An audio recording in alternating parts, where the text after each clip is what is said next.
Disclaimer: the following video can contain spoilers. Many generations after the events of War of the Planet of the Apes, a clan of apes known as the Eagle Clan encounter another clan of apes that takes them captive.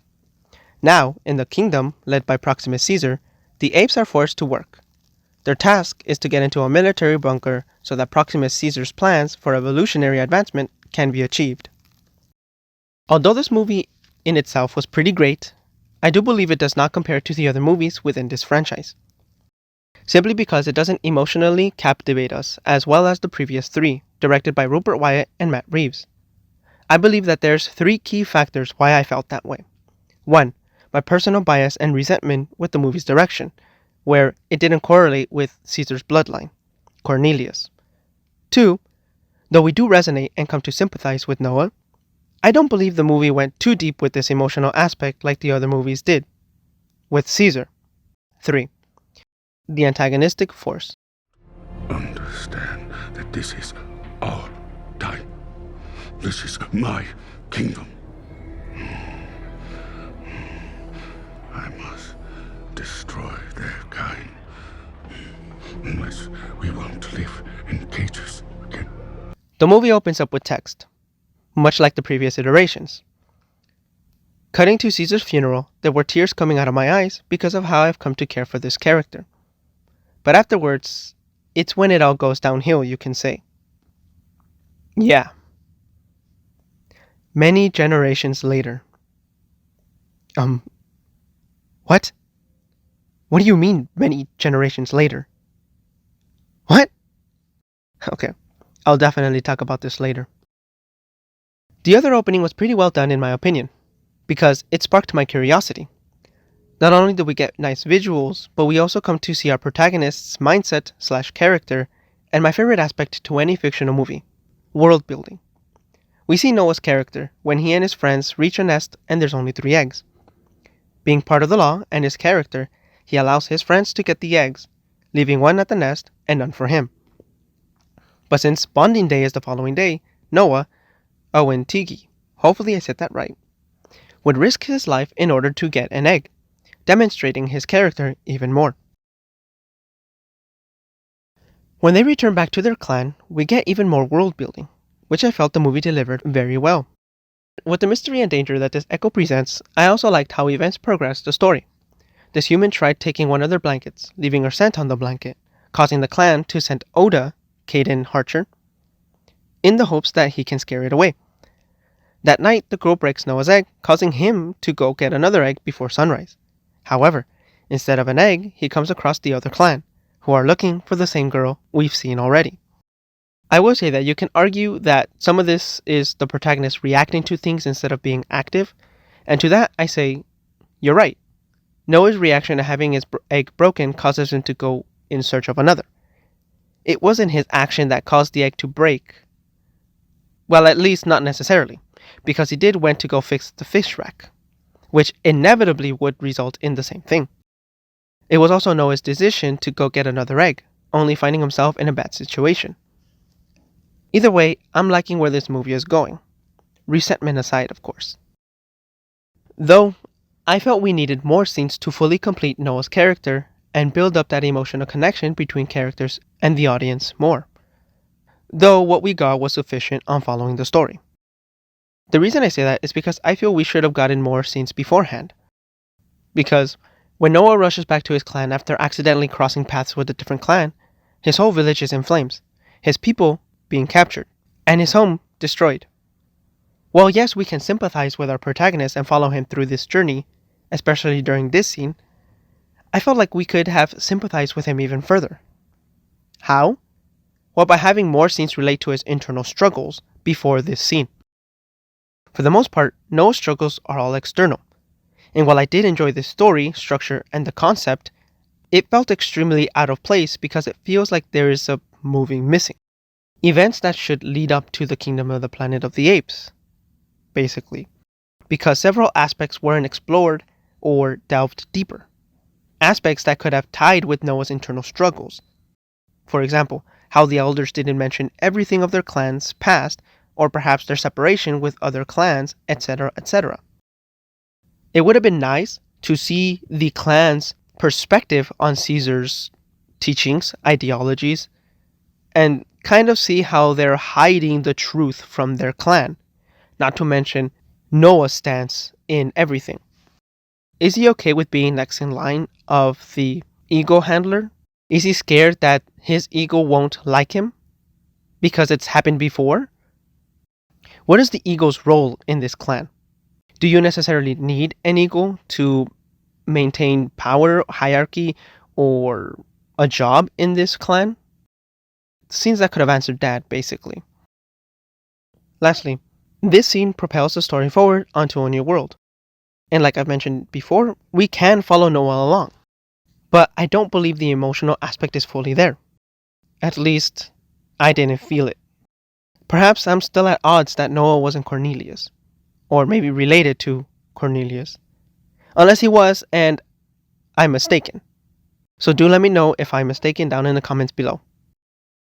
And the reason I couldn't follow along is because I didn't fully understand Noah's internal struggles that he essentially has to fix throughout this journey. Since they were all external, I can still follow along, but characters dealing with internal conflicts and flaws are more interesting to me. They were important to Caesar. So, they are important to me. Do not know Caesar. You do not know books. You should stay here. There is much I could teach you. I thought Kingdom of the Planet of the Apes would be about Caesar's son, Cornelius. However, as soon as the movie started, I realized it wasn't. I will say though that the trilogy does have the knack to include characters that never appear again in the sequels. But this one took it a bit further, where none of the characters had any correlation to the previous characters.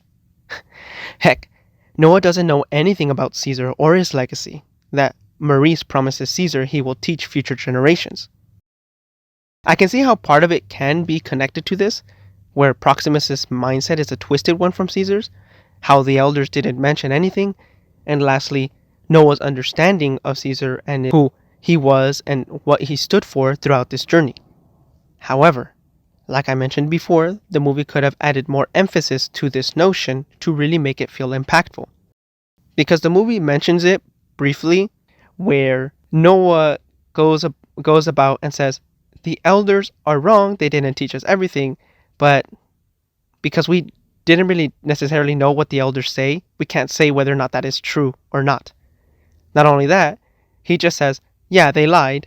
We don't really see what he learned besides Raka saying apes together strong to make him have a change of minds from these elders. Apes that he's lived with all his life.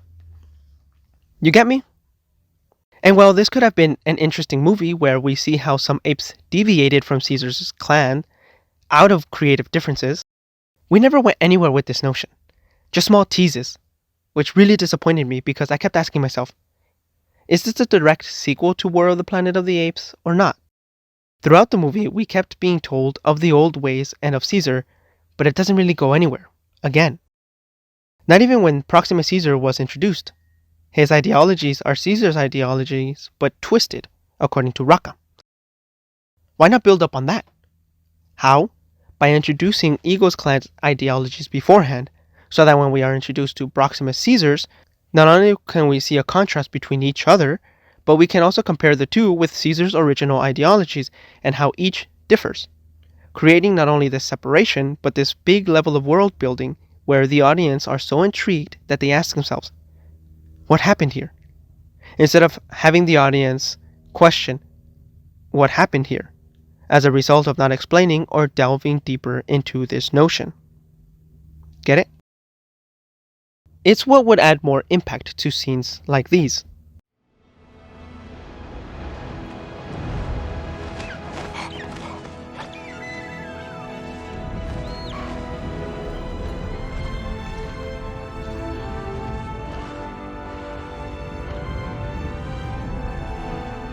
Lastly, I want to talk about the antagonist Proximus Caesar, Kevin Durant. His goal for evolution could have also held more weight to it. It's a simple goal that stems partly from fear, but mainly from aspirations of greed and power. But the main issue I had was that he technically didn't do anything. Sure, he stole apes and forced them to work for his bidding. However, other than that, he doesn't really do anything. We don't see why he's a major threat. All he wants to do is go inside a bunker and learn and evolve sooner rather than later. And while his knowledge can lead to grave danger, we don't really see that, sadly. It could have been better if we see his character and see how truly evil he is. Kind of like if Koba were to go inside this vault, for example. How he's bad, but if he learns these things, he's going to get worse. If he gets these weapons, there is no telling what he will do. If he already captured these apes and made them work for his bidding, why would he want weapons? Maybe to be stronger? Maybe to inflict more fear? Perhaps. It would have been cool to get to see his character before this. So we can truly see, this guy's mindset is pure evil. This guy's greed is pure evil. You get me? What I'm trying to say is that I would have also liked to see where these fears and aspirations come from. Perhaps one day Proximus Caesar encounters one of these intelligent humans who fought back. During this altercation, he also found one that was more docile. Treventhan, for example, William H. Macy, who, upon seeing him, realized he can take advantage of. Which was why, even after knowing that two humans have this intelligence that can make them dangerous, according to him, he still lets them live. Why doesn't he just kill them? I get why he doesn't do that to Treventhan, because he's useful, he's docile, he kind of succumbs to his will. But May? Freya Allen? Why does he keep her alive? I don't remember in the movie, so yeah, again, let me know down in the comments. In short, viewing this movie separated from the previous movies, it was a pretty good movie. Overall, Kingdom of the Planet of the Apes was a pretty good movie with thrills, action, and minor character connectivity with its viewers that I enjoyed. However, due to its separation from the main storyline with no true form of connecting the two, and the lack of explanation within the movie, I have to say that sadly this movie was a bit of a letdown for me.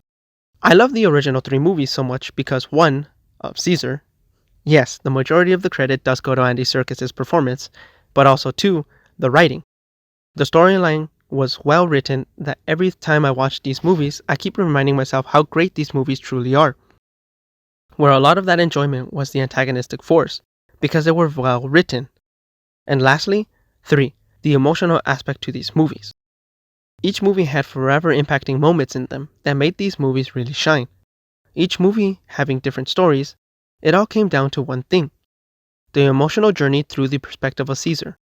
So because I feel that these 3 elements were missing in this movie, it was kind of disappointing despite the greatness this movie had. In short, it's a great movie by itself, but comparing them to the other 3 movies, it was slightly disappointing in some parts.